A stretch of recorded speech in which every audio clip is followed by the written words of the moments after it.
And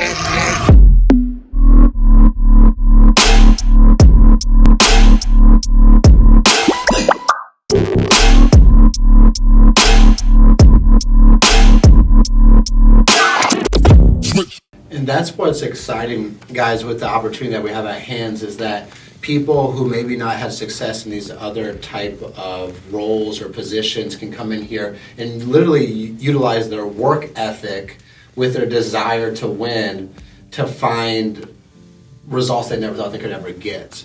And you hit on something where I learned a skill set and then I'm able to teach that. And that's really what this is learning a skill set of communication, learning how to really be an entrepreneur and have the self-discipline to be a self-starter. Yeah. Because I think that's the biggest pitfall from trying to teach people about the opportunity, but also teaching them how to be an entrepreneur. Because there's 100% a learning curve and no one telling you to get out the bed, no one telling you to get out the house, show up somewhere or you're fired.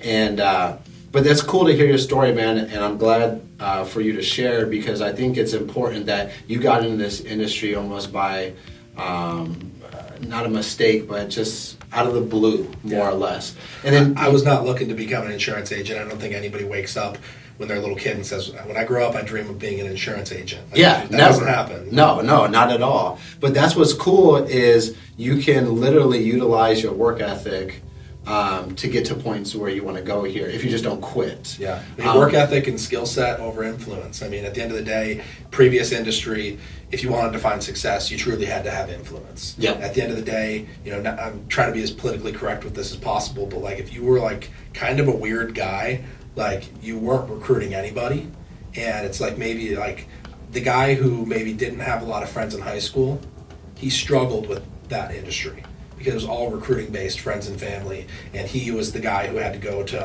the mall and recruit the random person at the store, versus you were somebody who had social influence, somebody who people looked up to on social media, much easier for you to recruit. Whereas here, you could be the guy who legit had no friends in school, and you could buy some leads and you can go to work and you can take care of your family with zero social influence, but you have a hard work ethic and you're coachable and teachable. Who cares? And then that same person who had no social influence in their past then becomes a Hall of Fame producer, and now they're recruiting high-level people based on the skill set that they've learned because now they have value to offer. Like, I can teach you a skill set, like Grady always said. Legally.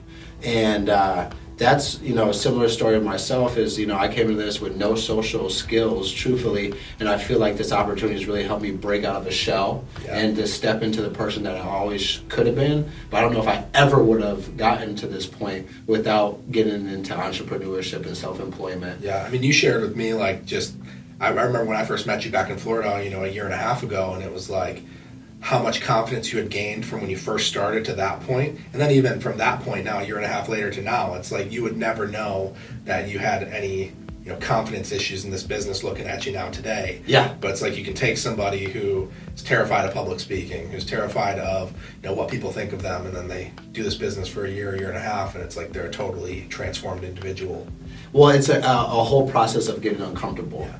And then you start to get comfortable being uncomfortable. And that's what's cool is the personal development that Family First Life can provide for you, along with the professional development as well. But truthfully, Jamie, what I really wanted you to touch on